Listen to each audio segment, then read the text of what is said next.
PCA operators. So in this setting, the particular subgroup is represented by the retrograde CTO PCA via ipsilateral collateral channels. They are present in fewer than 1/3 of the coronary angiographic study of the patient with the CTO lesions. So this is publishment from Germany.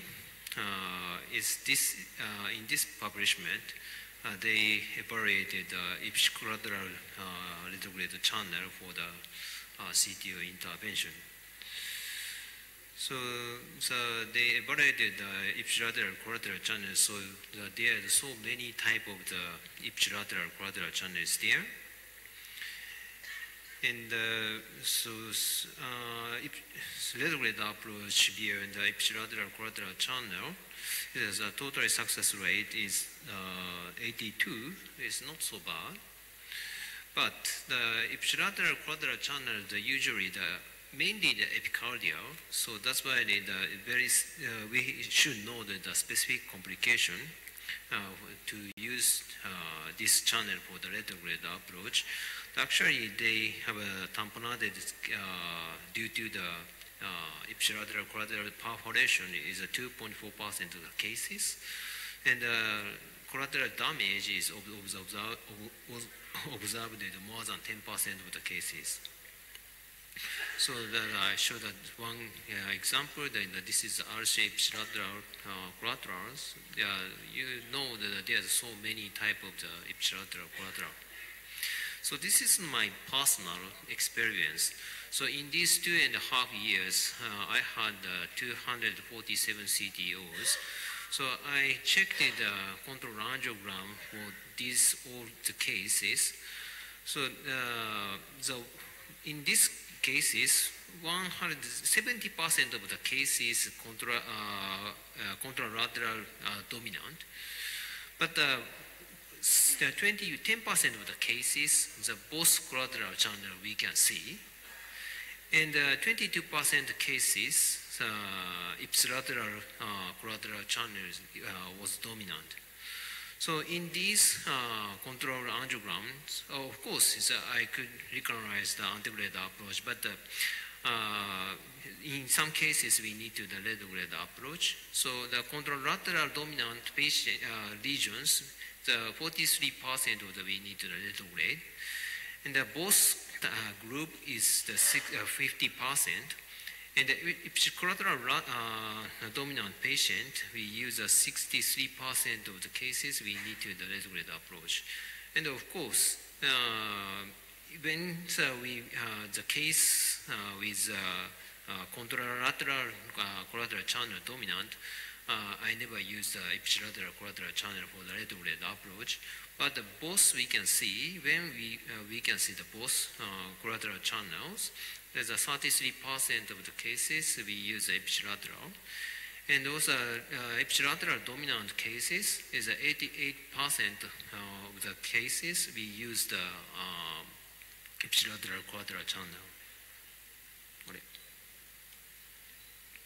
So in the control angiogram, the 32% of the cases we can see the ipsilateral collateral channel, and ipsilateral collateral channel retrograde approach, I did only 40% of the cases in these 2.5 years. So, but the ipsilateral collateral channel sometimes is not interventional. This case is also, this ipsilateral channel is not suitable for the retrograde approach, I think, but this is very important contralateral injection shot using by the micro caster. So this case is they are a little bit special, so I use a plasma mediated wire system. But anyway, contralateral shot visualized the distal to lumen, sorry.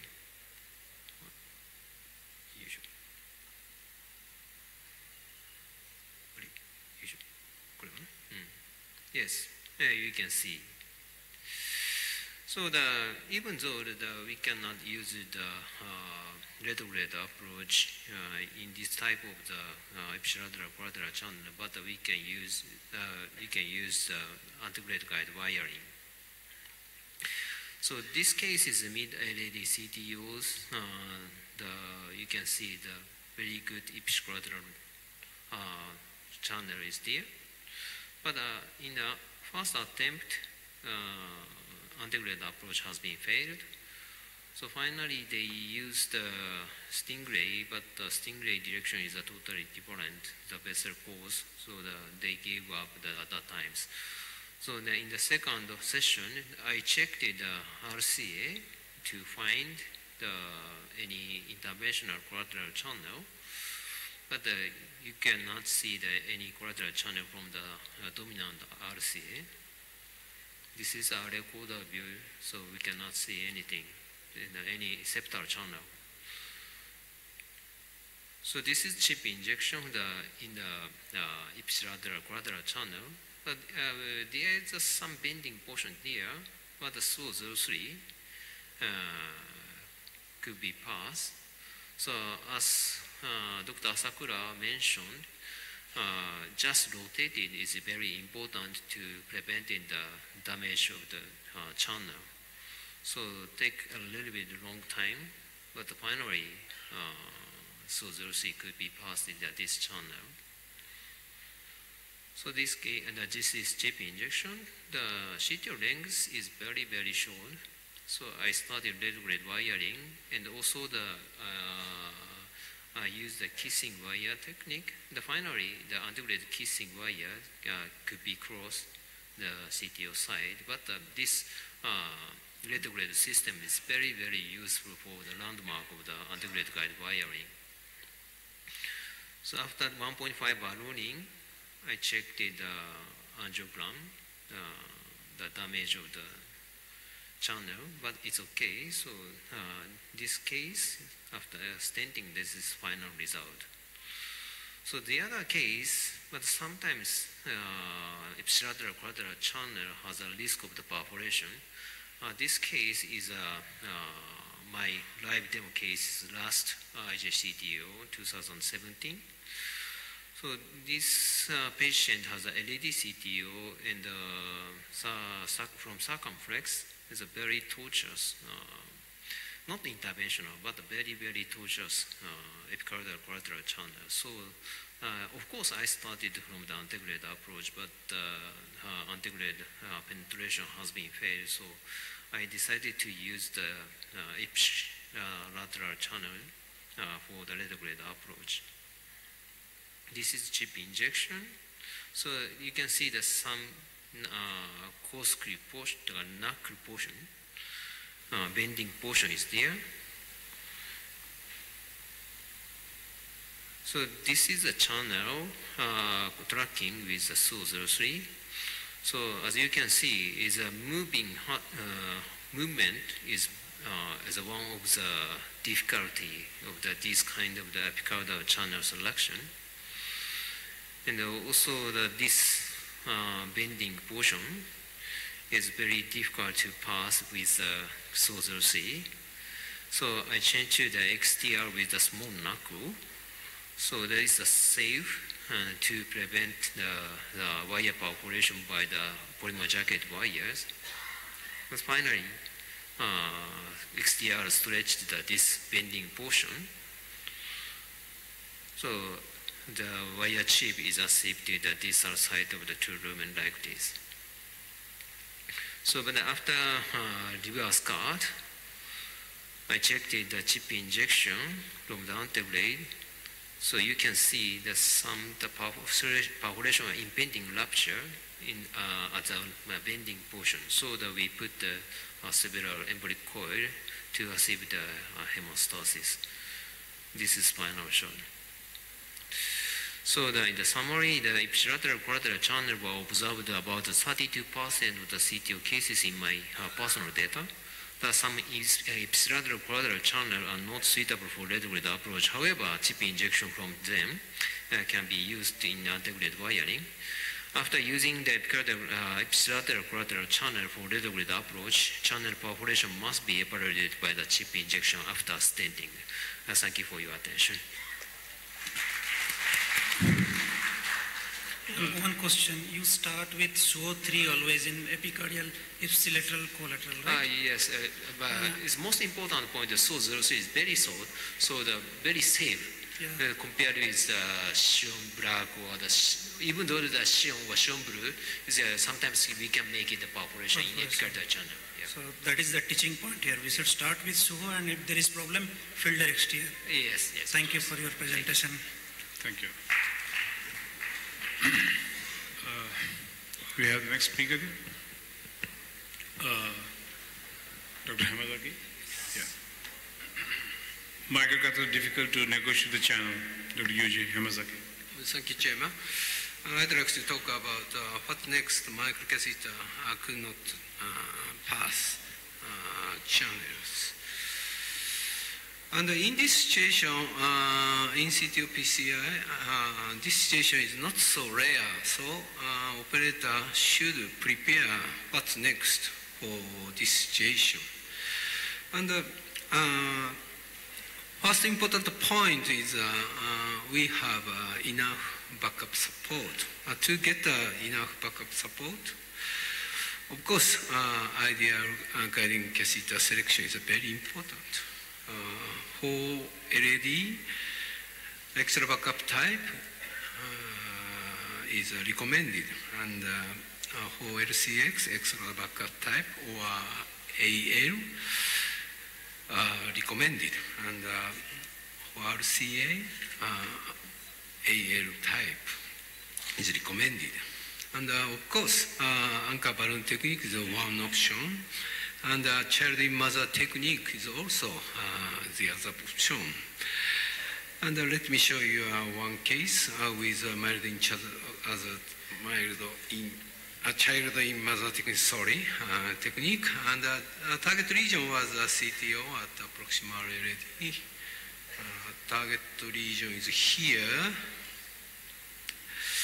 And RCA was also CTO, and the collateral flow to LAD was supplied from SVG by RCA. Retrograde approach was used because antegrade wiring failed. Retrograde channel crossing could be achieved through SVG, RCA, and the septal branch. Guide wire was in a diagonal branch deeply. However, microcatheter could not pass. Microcatheter is here. This microcatheter is a caravel. And in this timing, guiding extension was used. And the guiding extension here advanced into RCA by SVG. And the support of guiding extension is here. A microcatheter could pass this septal channel. Microcatheter is the same microcatheter caravel. The backup support is very important. The next point is the exchange of microcatheter. And this was a retrograde approach by a septal branch for RCA CTO. The channel is here. Guide wire could pass this channel, but Corsair could not pass. In this case, a caravel was used, and the caravel could pass, as you can see. This case, target region was CTO at LAD, and RCA had a good collateral flow. Retrograde approach was used after antegrade approach failed.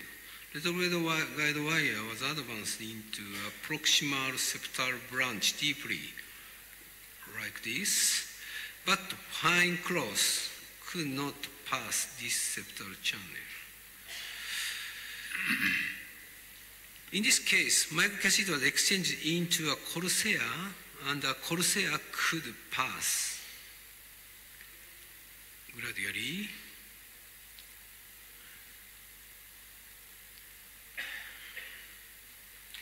And the Corsair could be advanced. So we have two choices. One is a conventional microcatheter, and one is the other is Corsair. Of course, each has an advantage, and advantage of a microcatheter is a smaller diameter. And in general, I use conventional microcatheter for small diameter channels. And the Corsair, as you can see, as you know, Corsair can be rotated. So Corsair has a rotation movement and a screw effect and a strong support. So in some case, Corsair is better, and in some case, conventional microcatheter is better. So it depends on each case. In use of a septal channel, balloon dilatation is one option. Target region was IJCTO after CABG. And the collateral flow, RCA was mainly supplied from LED by a lithographed. PCI started with antegrade approach. However, antegrade wiring failed, and the retrograde approach was attempted by Lita and LED, this channel. Xeon could pass this channel, but Corsair could not pass. You can see, and a microcatheter exchange into a fine cross GT, but a fine cross GT also could not pass. So balloon dilatation with 1.0 milli balloon was used. After balloon dilatation, as you can see, a fine cross could pass this channel. After channel cross, a successful recanalization could be achieved by reverse cut. Final CAG showed septal channel injury, like this. Injury was not small, but leak to ventricle exists, and this patient's condition was quite stable. Therefore, this procedure finished without any additional treatment. In my experience, after balloon dilatation in the septal channel, channel injury often occurred. But almost of all cases, I didn't perform additional treatment.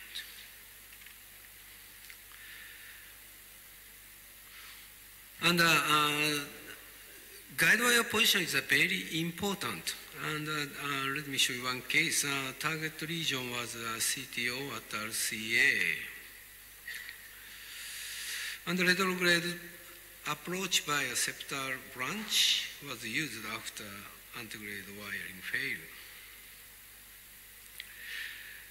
Chip injection showed the first septal connected with a PL branch, and the Xeon could not be advanced at this point. So, to advance guide wire deeply, microcatheter was want to advance much deeper position, but could not. Corsair was used, but Corsair also could not pass. Caravel was used, but Caravel also could not pass. After that, fortunately, a guide wire could be advanced into PD deeply by chance. In this guide wire position, Corsair could pass. It means guide wire position is very important. And the Corsair could be advanced deeply, and the retrograde wire could be done. And in this case, guide wire position is a distal part of LED. And this case is a diagonal branch, distal part of diagonal branch. And this case is a septal branch and deeper position. And the important point is deeper position. Any branch is okay. Deeper position is very important. And of course,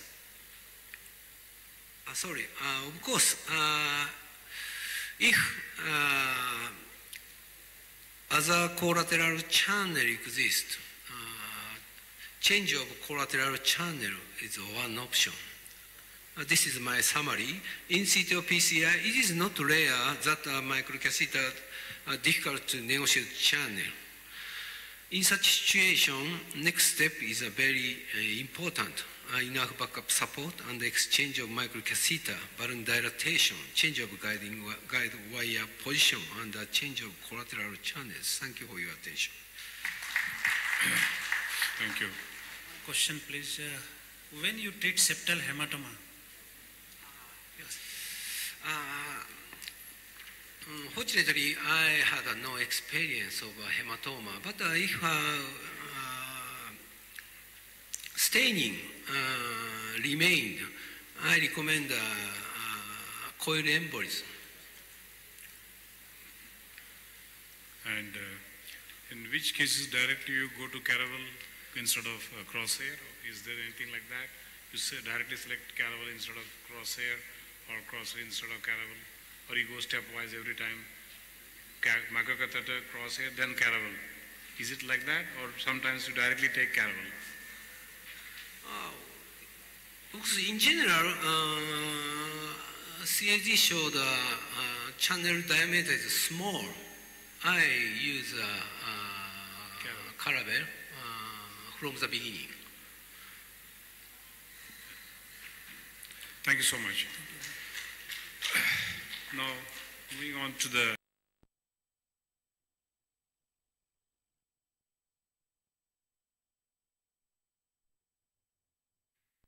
what next?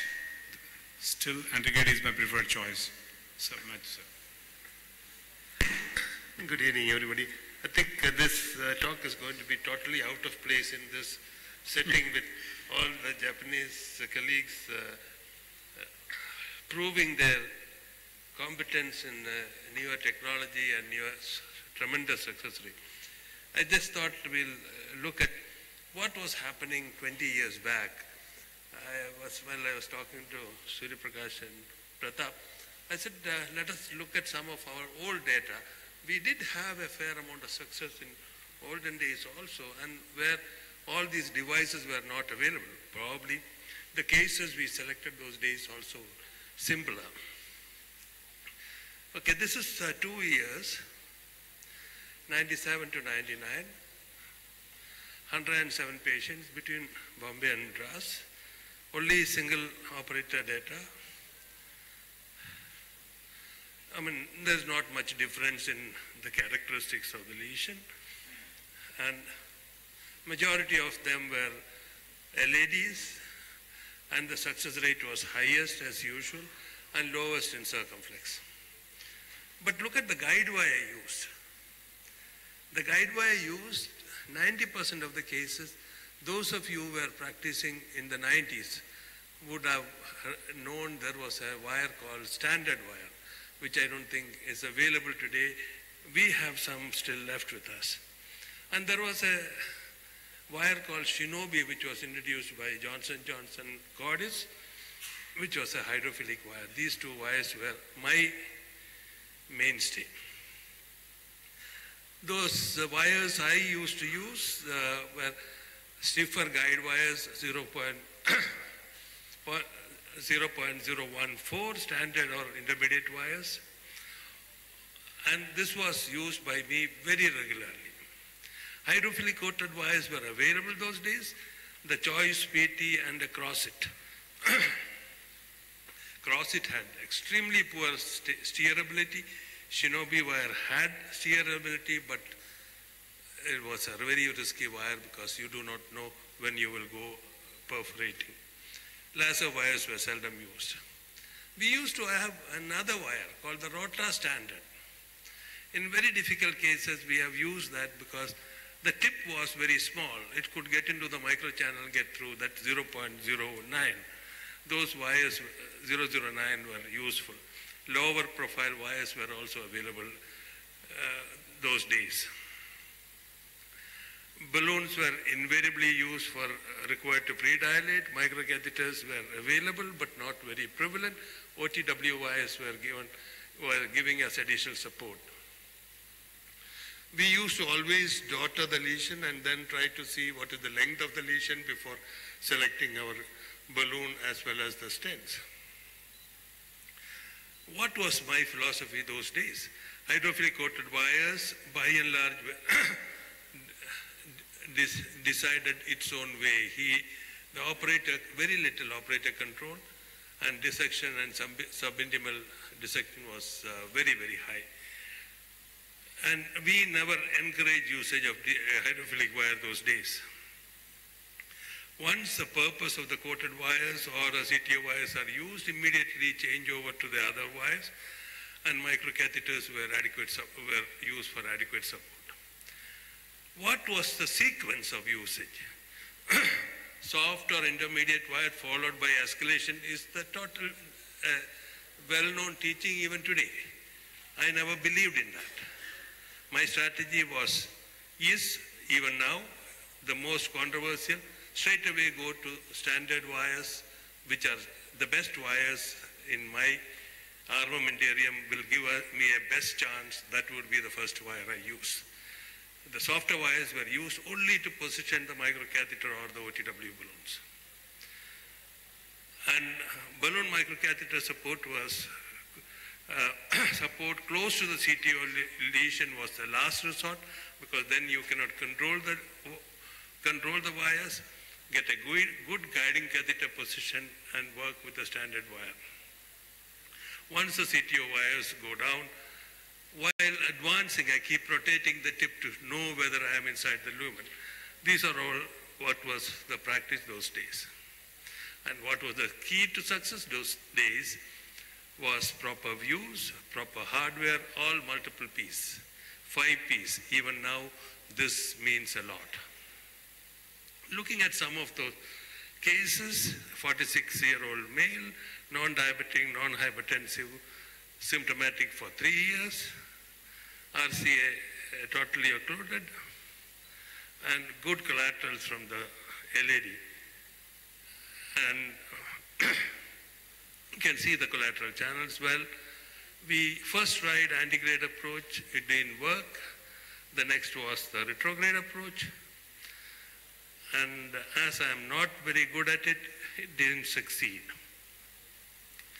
We had lots of problems, some staining of the septal region we pulled out and did not proceed any further. Look at some of the cases we have been doing with the antegrade technique even today. There's a blunt occlusion of the LAD. You can't even see the origin of the LAD, you can see the diagonal. The first panel, the right-hand side panel, you will see the lateral view, and you can see the diagonal, and the LAD is totally absent. There is no stump even, no retrograde collateral seen. What did we do? We positioned the microcatheter. On lateral view, eleocranial view, you are able to identify reasonably where the LAD should be originating from. And go on with the microcatheter and the BMW, then shift to congruous probe around and try to get the tip into position, advance it further. First opportunity you get change it to BMW, and post balloon, stenting of the LAD with the balloon in the diagonal, which is a very large vessel. And this is the final result. This is another patient who had an occluded coronary for many, many years. The right coronary artery is occluded. What we did is tried to go antegrade via crossed, unable to deliver a microcatheter, a balloon. None of the devices would cross. What are the options we did is the microcatheter was not crossing, there was a lot of friction. So parked a rotablator wire parallelly to the concourse wire, and while pulling out the concourse wire, before that opening closes, got a rotablator wire down, rotablated, and post rota on the right side upper, and this is the final result. The same patient, we have a follow-up of 1 year. This is the final result after that. This is, this is a patient again, a long occlusion of the right coronary artery, post-surgery, before surgery itself, the lesion was occluded. This was one of her early cases of ELCA. We got a wire down. You can see on the right-hand side panel, the ELCA catheter going down on a congus pro wire. That was the wire which crossed the lesion. And post-ELCA is the first panel on the left, and the right is post-balloon, and this is the final result after stenting. These are 3 cases which I had to operate on 2 days back, 31st. They probably knew that I am coming for this meeting. So 3 consecutive cases on the same day. 66-year-old female, hypertensive, non-diabetic, hyperlipidemia, CTO with calcification, the entire length of the LAD, and very high IJCTO score. We got a congus pro down, exchanged to with a microcatheter, changed to rotafloppy, rotablated, and this is the final result. Same day afternoon, another LAD diagonal bifurcation. There is some flow into the LAD, so it may not be qualified to be called a CTO. That's what we believed. We went around, we managed to get a wire very easily into the diagonal. But in spite of concourse probing around, we couldn't find the LAD lumen at all. So LAD, the second wire kept on going into the septal, but we couldn't get anywhere near that. So only choice left to us was go ahead and dilate the segment of lesion into the diagonal and hope something opens up and try to get into the LAD. This is a double-edged weapon. You may get it or you will seal off the LAD forever. But what happened, we had kept a wire ready, a congus pro wire next to in the septal and got a balloon dilatation. Once the balloon was pulled back, advanced the congus pro and probed, and we could get the knuckle into the LAD, and thereafter the same process continued with another parallel BMW wire. As soon as the balloon is getting withdrawn from the LAD, get into the position, mini crush, the kissing balloon, and this is the final results. Finally, this is a blunt stump proximal LAD. This is the last gate of the day. And this definitely, all of us will definitely agree that this has got a very high IJCTO score, long lesion, long occlusion, blunt occlusion. And what we did is got a BMW wire to position a microcatheter, immediately changed to congus pro. You got a very sharp bend on the tip of the congus pro. Try to probe and get down, go across the proximal cap. Once you reach there, change over to a new congus pro 12 with a very small 2 mm tip to penetrate the proximal cap and exchange BMW, and this is the final result. All these things and as I mentioned earlier also, Gaia wires never always misbehaved in my hands. Today we have so many options. So anti-grade technique is not forgotten, not given up. There is equal amount of success these days with these wires also. Like, what is the data today? Last 2 years, 83 patients, 87 lesions. We had a reverse, a failure rate was lowest in the circumflex. This is very unusual. It must have accidentally happened probably. Total failure rate was 14.5 patients, And Congress Pro or Congress Pro 8x20 was used in 76% of patients, and other wires in the rest. We had very bad coronary perforation in 1, major dissections in 2, and of course, plenty of dissections in the segment which we are crossing these wires. What is the conclusion? Acute procedural success of CTO lesions was excellent.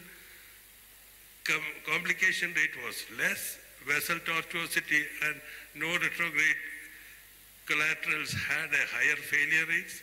Angiographic restenosis rate have been reduced because of better availability of stents rather than the technique of crossing the lesion. Excimer laser ablation also has been a great help. And what is my approach which is different in 2018? No guide wire escalation. Soft wires are used only to position the microcatheter. Second wire would be my best wire, which is usually Congress Pro and other types of pros. Gaia series misbehave, while wiring will keep microcatheters away from the tip of the wire, otherwise you will lose the control on the tip. We'll use Congress Pro wire, we'll use a new Congress Pro wire if the tip movement is not optimal. We'll change to a hydrophilic wire and a BMW wire at the first opportunity. Try rotablation if the balloon catheter doesn't cross. We'll exchange to a rotowire through a microcatheter or side by side. This is what I believe, and it has given me a reasonable level of success. And thank you very much for the patient hearing. Excellent. With ALCA, sir, your rotablation usage is going to come down for a non-crossable lesions? Yeah, it was very, very useful. And it took hardly 3 minutes to get a catheter down. It was much, much easier than rotablation. Was per se rotablation more? In this case, I wouldn't say rotablation was tougher because we didn't even try. Rotablation is a reasonably easy technique these days. But when we get a new toy in our hands, we also get excited like children. We also would like to use these devices. PT has something. Any question to Dr. Matthew? Thank you. Thank you very much. Thank you, sir. Thank you very much. So, may I invite Dr. Matsuo? He will be speaking on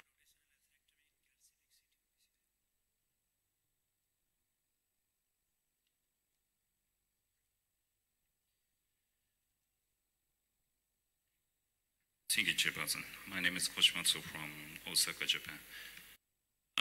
My presentation is about rotational atherectomy characteristic CTO PCI. So this presentation is difficult to explain because for the rotational atherectomy we must change the rotor wires. So I want to talk about technique for crossing the microcatheter for changing the wire to rotor wire.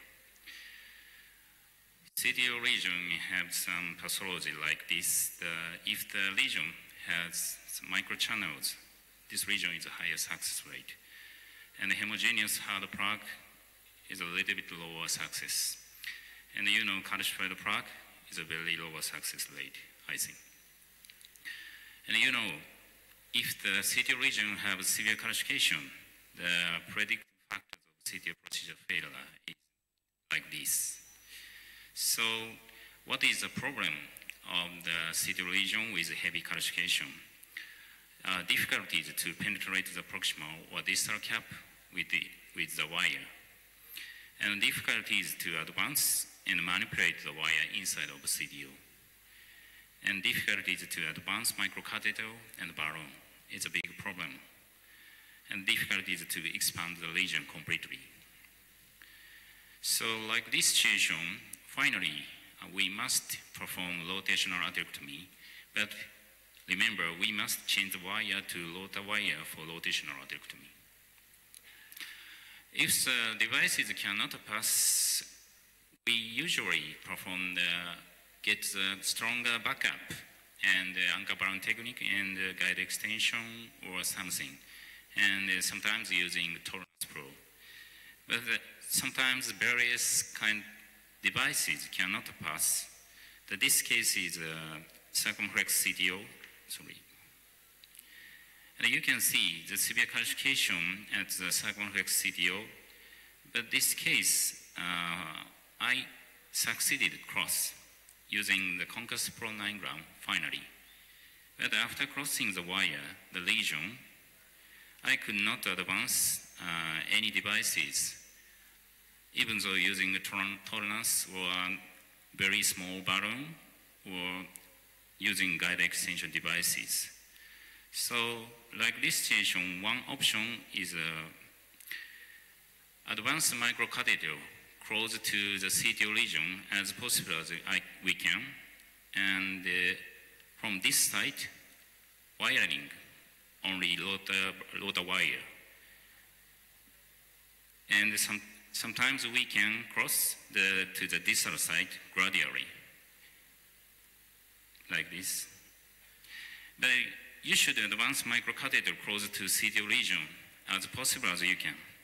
And you should advance carefully rotor wire. But remember, this technique is sometimes difficult because rotor wire torque control is very poor. But if you can cross the rotor wire to the distal site, finally you can perform rotational atherectomy. I performed 1.25 rotational atherectomy. After that, I could dilate it with balloon and finally put the stent like this. Sorry, and this is final angiogram. So if you cannot advance the microcatheter to the distal site, they are close to the CTO region and change to the wire to rotor wire. And this is another case. This is RCA functional total CTO. Wire is very easily, quickly cross. And of course, I want to strong backup. So firstly, I tried to engage the Amplatz type guiding catheter, but I could not engage because this case has a severe calcification, the proximal RCA, and finally I used the Jadokins flight and performing the anchor balloon technique, but I could not advance any devices. And also, guide extension device cannot. So like this situation, final option, I think, I performed the cracking technique. Cracking technique is using the double lumen catheter and using another stiffness wire, for example, Miracle 12 or Conquest 3s.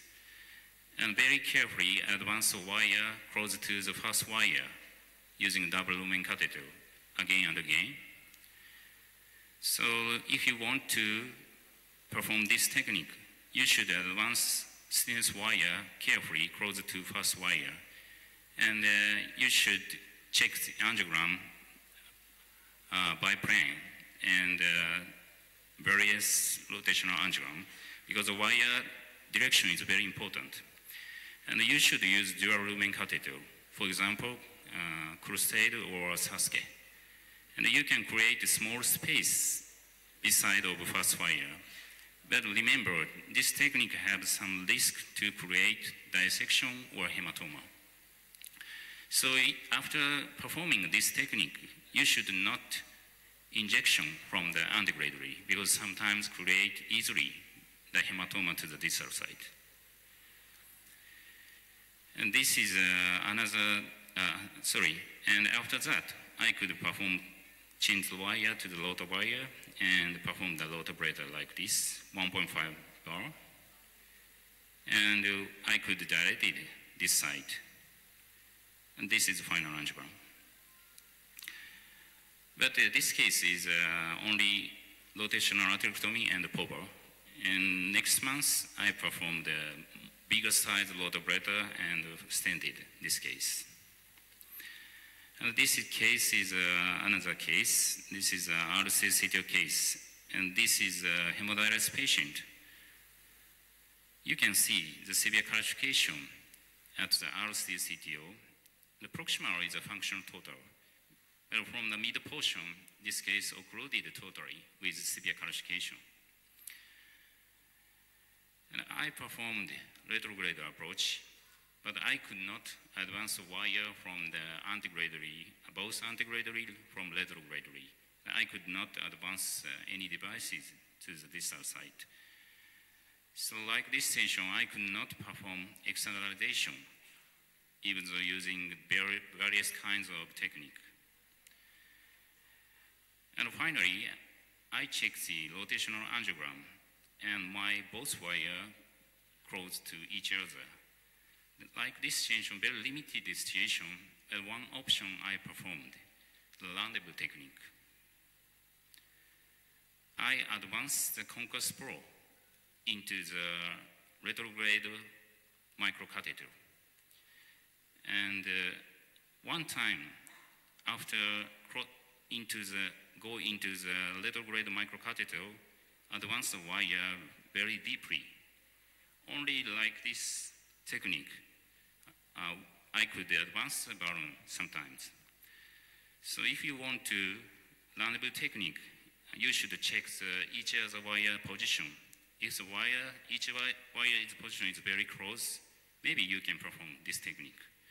And after that, you should advance wire deeply as possible as you can, and then you can get better wire support. And finally, you can advance the balloon to the distal site. And after this technique, I could advance a small balloon like this and change to the rotor wire and perform the rotor breather. And I could dilate it, the lesion, and this is final angiogram. So for CTO cases with severe calcification, finally we need a rotor breather. We need various kinds of technique for crossing CTO cases with severe calcification. Thank you for your attention.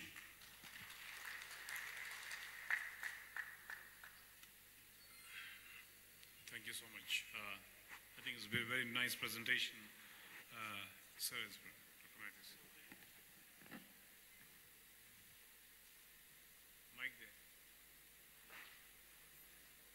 He's coming this. Hello. Only two things to be added. I don't know whether you have used the original rotoblade standard wires, the type A wires.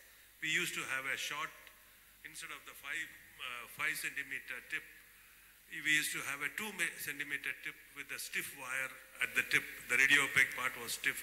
That wire was very useful to cross CTOs those days. But unfortunately, the usage was so small, the company withdrew that series of wire and they have not brought back. This happened 10 years back. And second is, in addition to what you already told, the one case what I showed you is very, very reasonable way of doing. Once any wire crosses, you can park a rotor wire with a small tip next to that wire and pull the wire out as soon as you pull the wire out in that space, rotor wire can easily get in, and you can try that. Yeah, thank you. Thank you, man. Excellent, sir. You have always been telling that. Thank you so much, sir. We move on to the next talk by Dr. Vinay Kumar, Transradial CTO PCI. Is Dr. Vinay Kumar there?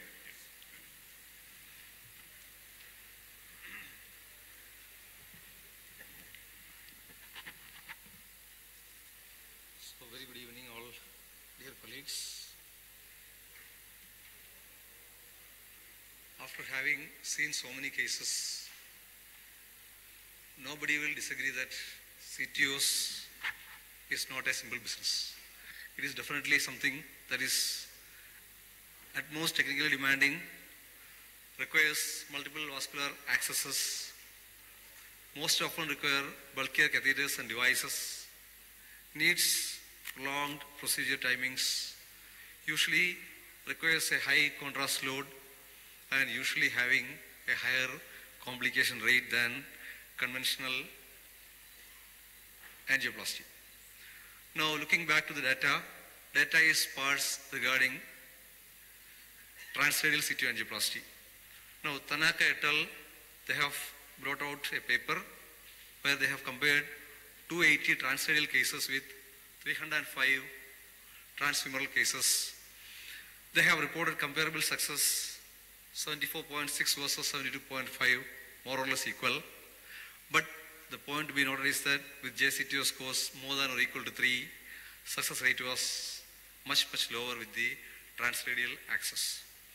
And the predictors of failure were a guide catheter size of less than 7 French, calcification, a length of lesion more than 20 millimeters, and advancing age of the patient. We can see that the last 3 are not modifiable, but the first thing is modifiable because a better access will, or a larger access will permit you to use a larger catheter.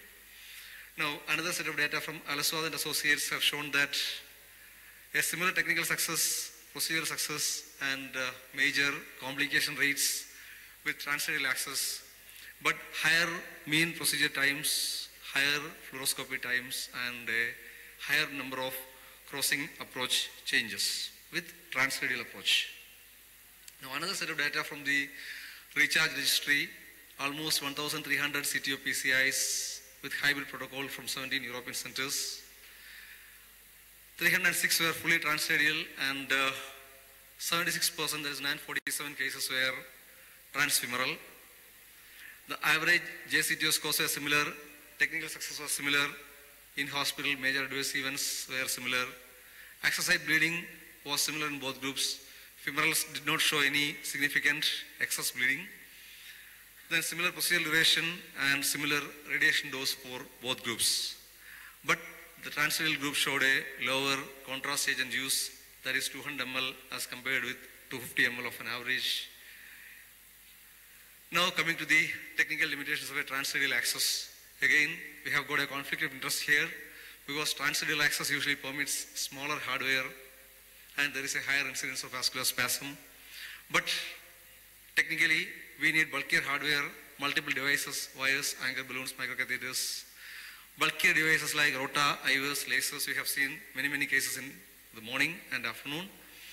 We need stiffer wires, miracles, Gaia, CrossFit, Conquest, Progress, like that. And complex manipulations including parallel wire, ADR, subminimal tracking, knuckle, cart, reverse cart, so on. Now, we can compare the limitations of the French size. With 6-up catheter, balloon trapping option is limited. This may be possible with smaller size catheters only. Now, another thing is that an over-the-wire system may require a wire docking to exchange. With 7 French catheters, most of these options are there, but 2 OTW options cannot be simultaneously undertaken. With 8 French, almost everything is possible except a very large rotabar.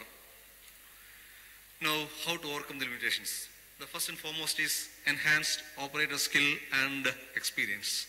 Second is proper selection of cases. The series have definitely shown that higher CTO scores, JCTO scores, longer lesions, females, advancing age, are all core predictors of success in the transradial route. Another option is the sheathless technique of guide catheters. Then dedicated sheathless systems are now available. Dedicated cylinder sheaths are available, which are ultra thin wall sheaths leading to a 1 French reduction in the outer diameter, where the smaller sheaths permitting larger guiding catheters. Now here you can see that the cylinder sheath has got an outer diameter of 2.46 millimeters as against the 2.65 of the conventional 6 French sheath. So you can go in for higher size sheaths. But the inner diameter is more or less same. Now another thing is that when the sheaths offered by different manufacturers compared, you can see that the conventional sheath by Terumo has got a size of 2.63 as against some other manufacturers going up to 2.9. So that also we can utilize. Now, sheathless guiding catheter systems are available. A 7.5 French catheter from Asahi is there, which has got an outer diameter of 2.49 millimeters as against the standard 6-up sheath diameter of 2.62. That is, the sheathless 7.5 French catheter has got an outer diameter less than a 6-up standard sheath and has got inner diameter of 0.81 inch with hydrophilic coating, double stainless steel brides, and it can permit 2 simultaneous stents for a bifurcation. Rotabar conventionally used up to 1.75, and some operators have reported even up to 2 millimeters. Now this is the structure. It has got a dilator that is docking with the catheter. It has got a PTFE lining, got 2 layers of stainless steel braids and a hydrophilic coating. Now this is a chart comparing the size. You can see that the 9 French sheathless system has got a diameter of only 3 millimeters, and 8.5 has got a diameter of almost 2.8 millimeters. Now, sheathless use of standard gates are also described. Several techniques. One is the mother and child using some sort of hydrophilic catheter inside the larger guiding catheter. Then the Cordis railway system, which is a 7 French system, is available. Then balloon assisted tracking can be attempted with 2 or 2.25 balloons in 7 or 8 French systems. And Cook has come out with a shuttle sheath dilator of 8 French size. Then guiding catheter extension devices are available. Both GuideZilla and GuideLiner both are available.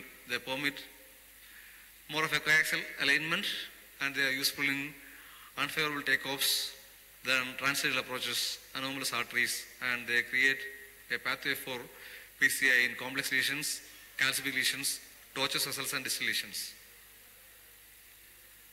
It has got a inner diameter of almost 1.45 millimeters and outer diameter of almost 1.68 millimeters. That is for GuideZilla.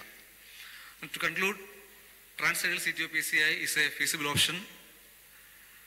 It has got a higher success with dedicated transradial operators. Transfemoral approach will be still preferred for the more complex lesions and female sex. Dedicated sheathless systems facilitate larger guides via the small radial arteries. The slender sheath system of Terumo offers a significant advantage over the conventional sheaths. A hybrid approach can be facilitated because you can use one axis transradially and one axis transfemorally. As of now, what we can conclude is that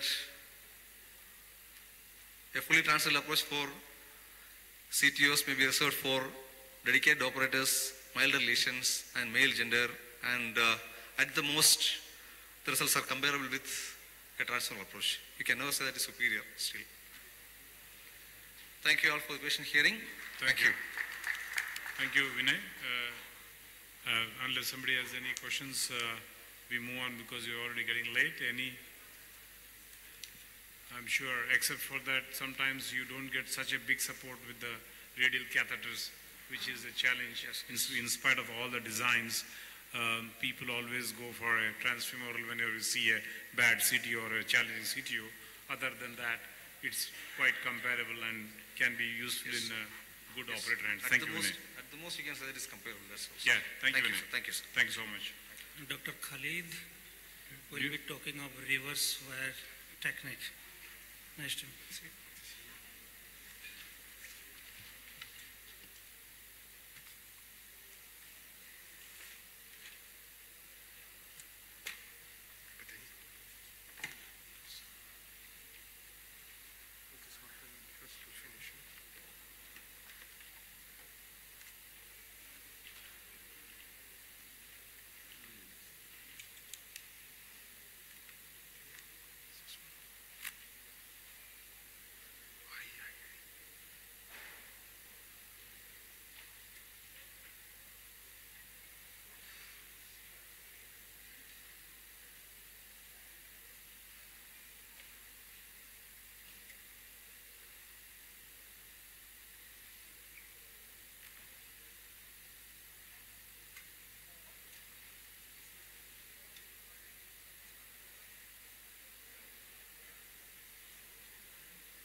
Thank you, Mr. Chairman, for inviting me to this elegant meeting.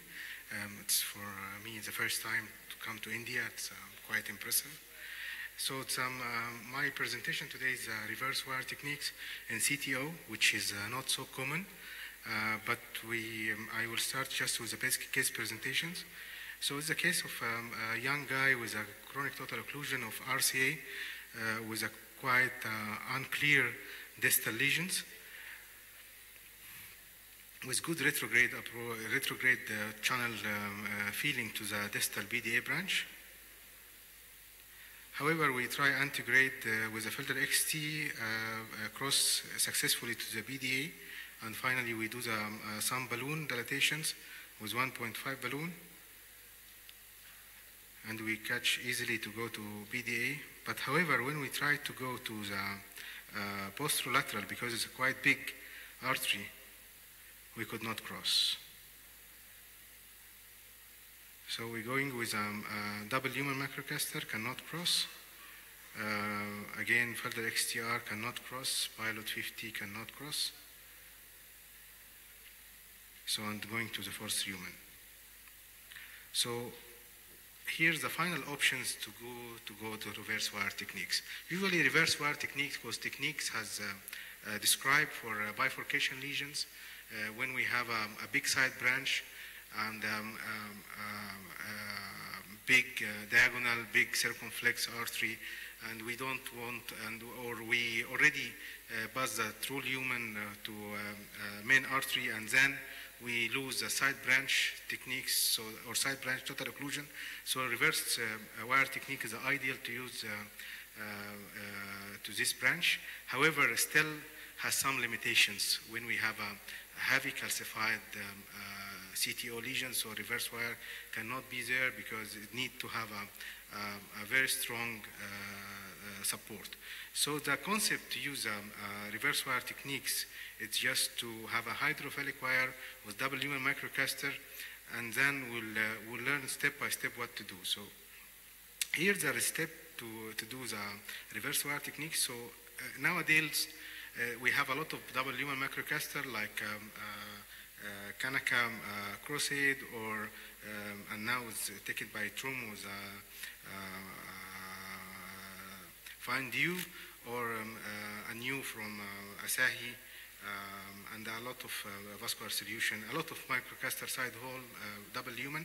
So the idea to have this double human microcaster, and you make your wire as a loop, and you insert downward to the microcaster, and then you pull back upward with a third degree until you reach the side branch. So let's make it by this example to these lesions.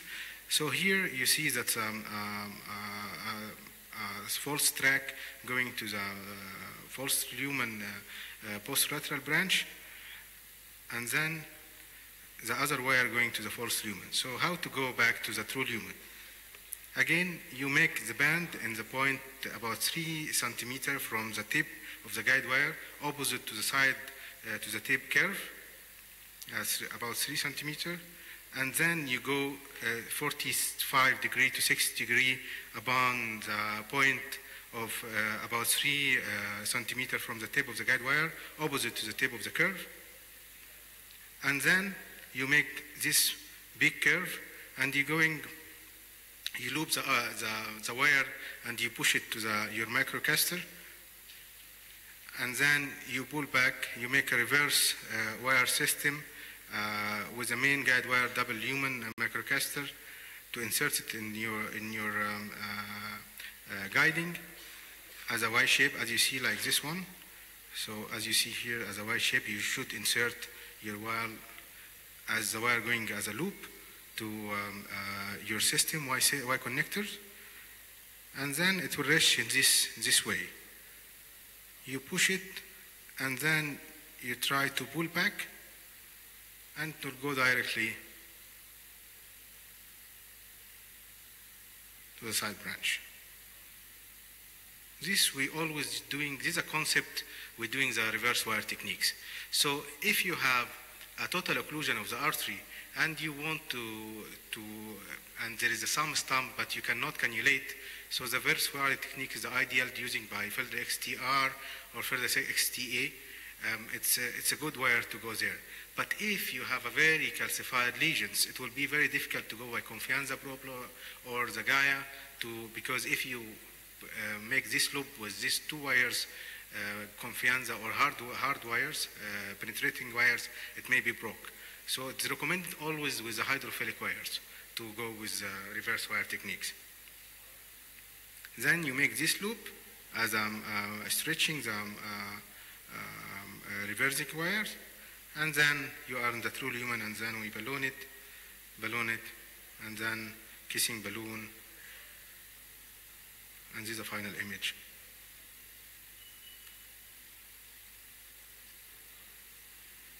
So to summarize, because it's actually, if you ask all the CTO operators, they will tell you it's few cases we have doing by this kind of techniques, but still it's a good options because if you are dissecting the side branch or you have a total occlusion of the big side branch, it's the reverse wire techniques is ideal to be successfully go to canalized. So selections of the guiding catheter is very important for the ostial LAD or circumflex CTO.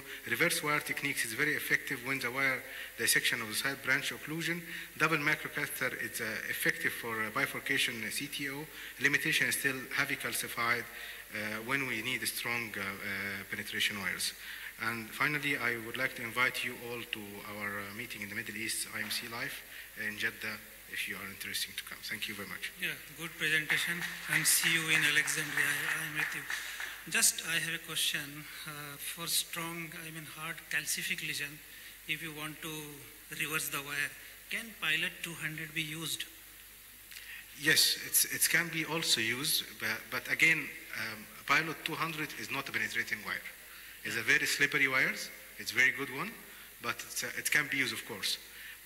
My point all the time, I do reverse wire just to catch the proximal cap of the side branch, and then I changing to another wire. Yes. So yes, if you catch this side branch with a reverse wire techniques, then you can change with a harder wires.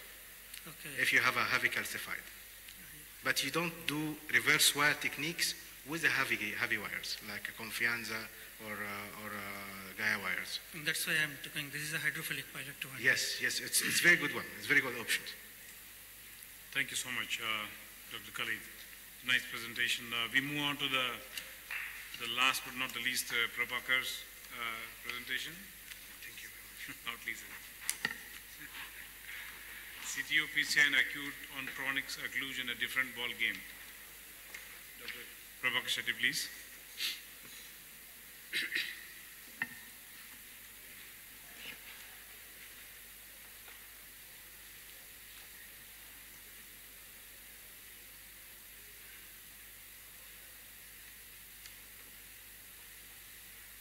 First, thank the organizers for inviting me to present this case. The topic is, I'll just get started till the slides come. Acute on chronic CTO. The term itself is a oxymoron because there's nothing like actually there's acute on chronic CTO. So here I think Dr. Surya Prakash Rao wanted me to talk about situations where patient present with acute coronary syndromes, but the lesion behaves like a total occlusion.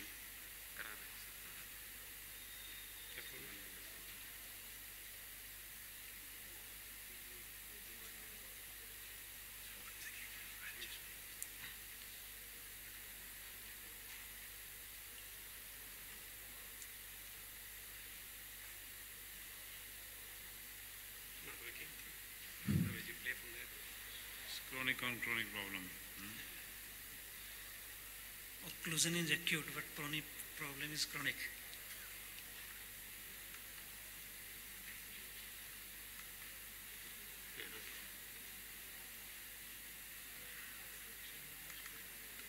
But it's not connected.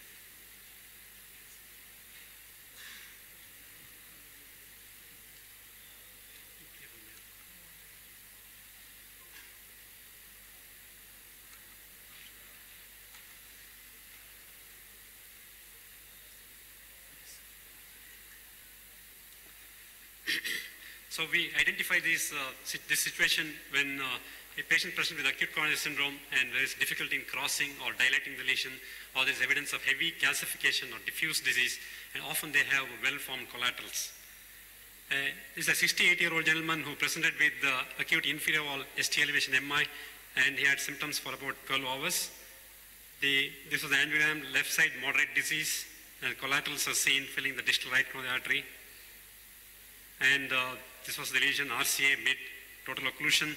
We thought it was an acute, but we had a lot of difficulty in crossing the lesion, but finally managed to cross with the fielder XT, but the balloon could not be advanced. So I had to change to Amplatz system, and then we were able to cross with the balloon and complete the study, complete the case with 2 stents.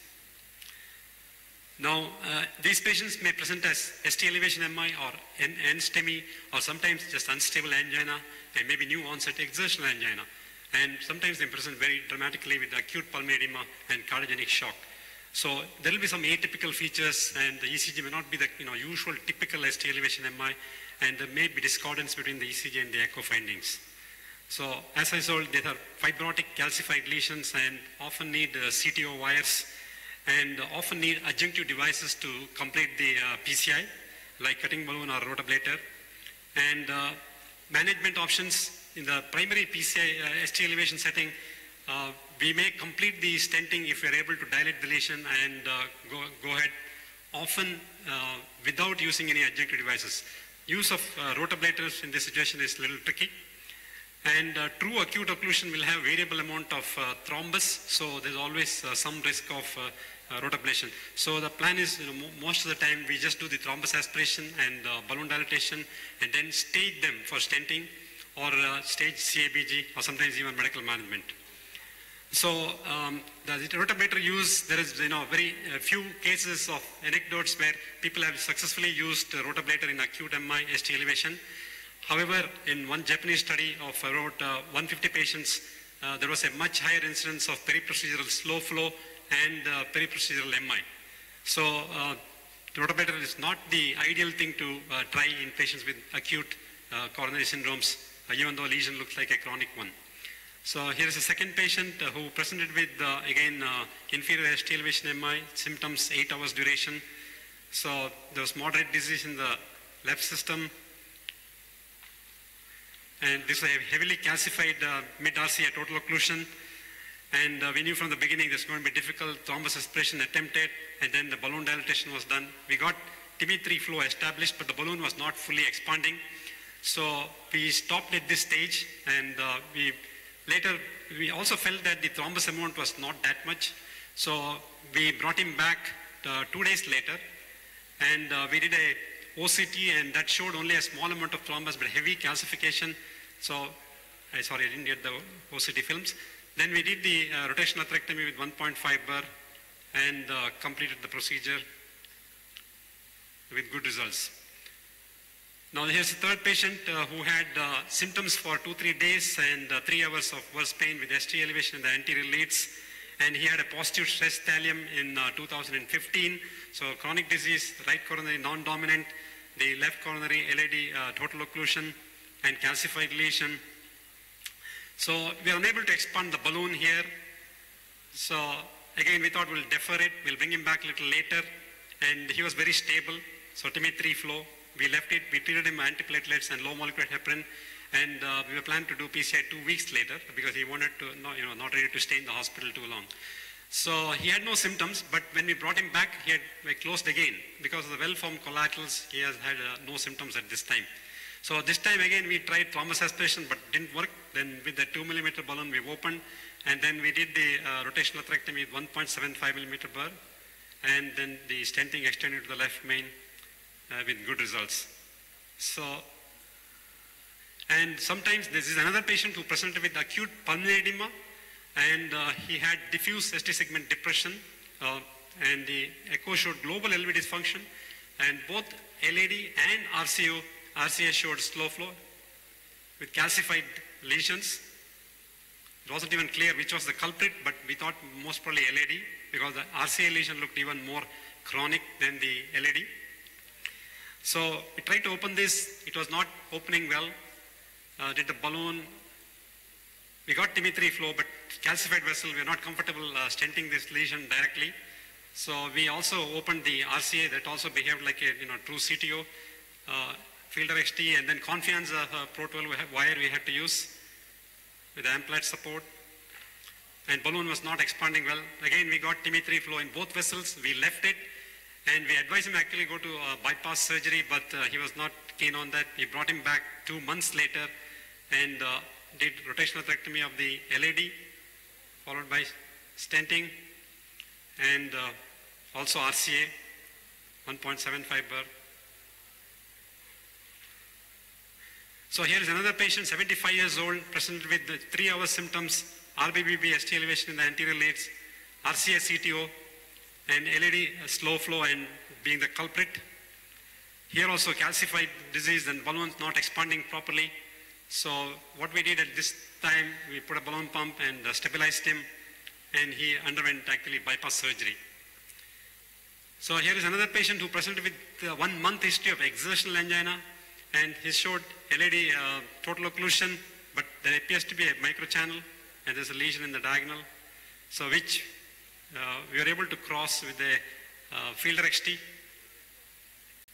and complete the study in the first sitting with 2 stents.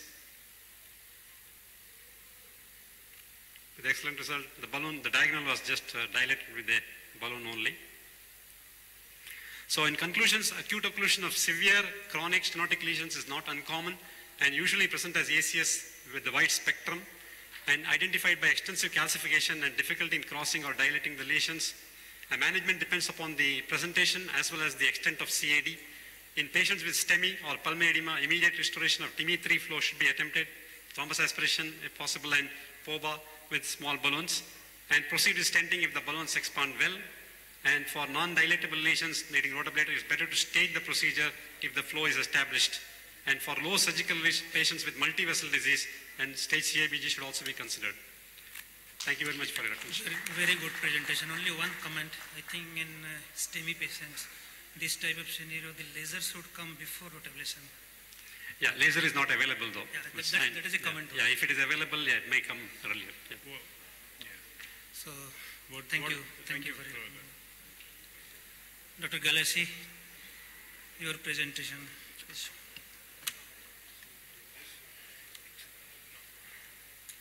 I just moved that one.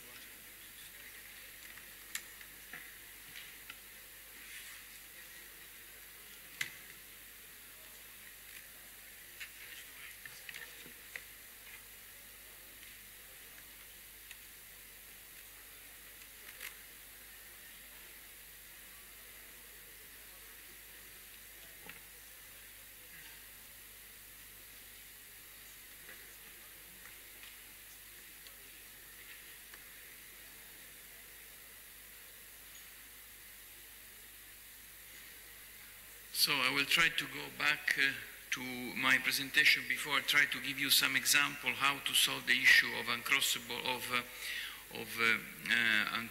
balloon passage, and I will give you this example of this patient. So this patient with AV calcified lesion. Here we have Gaia second and amplas left. 1. Then we go, we try to advance into the occlusion, as you can see, very, very calcified. And we can get some advance, but not much. And then we swap to Gaia third. Again, this is also, of course, only for antegrade approach.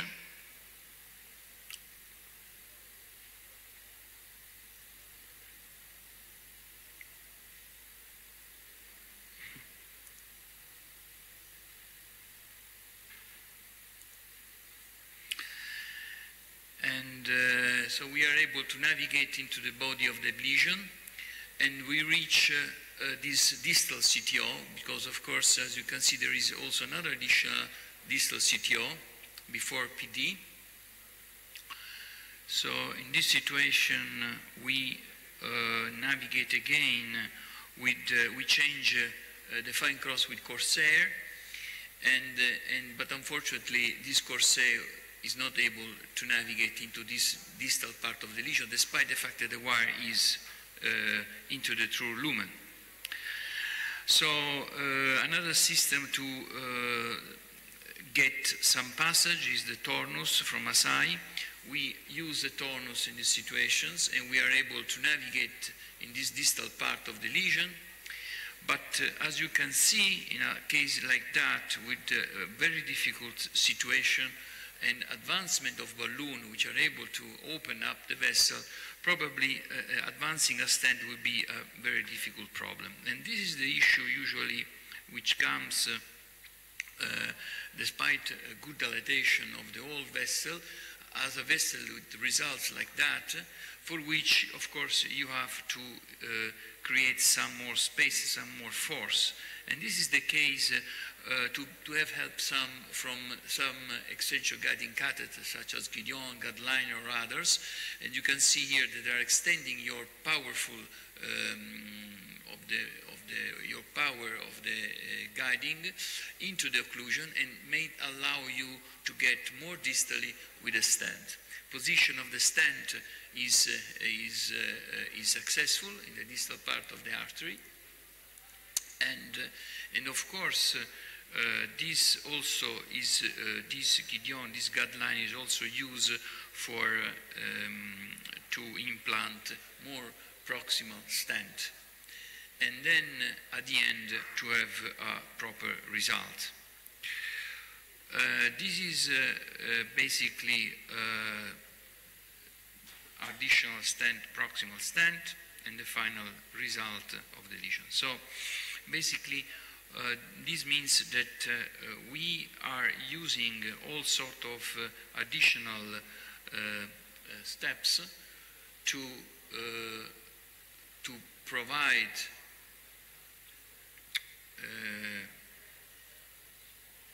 provide efficacious stenting, and in these regards, guiding, extension, microcatheters, and wires. Now I will show you another new device that is used, a special balloon designed for resistant CTO, and this is called the blimp. I'll show you a case where this device has been used. This is a case of a very old standing RCA occlusion with a very big and large bridge collaterals. This is not a vessel, this is a bridge collaterals. The wire, which was a Conquest 12, was entered in the true lumen, and indeed this device, which is using a very small profile at the tip and the possibility to inflate a balloon of a very small profile, about 0.6 millimeter, to deviate the wire and create a sort of space between the insertion of the distal tip and the actual body of the occlusion, is with this sort of phantom system, was used in this situation. In fact, I mean, we tried to get into the occlusion with Minitrek, but no way. We tried also with Tornus, and then with this blimp, with this sort of device balloon, as you can see, the marker is deviating from the middle part of the wire, and after that, some space is created. As soon as the space is created, we were able to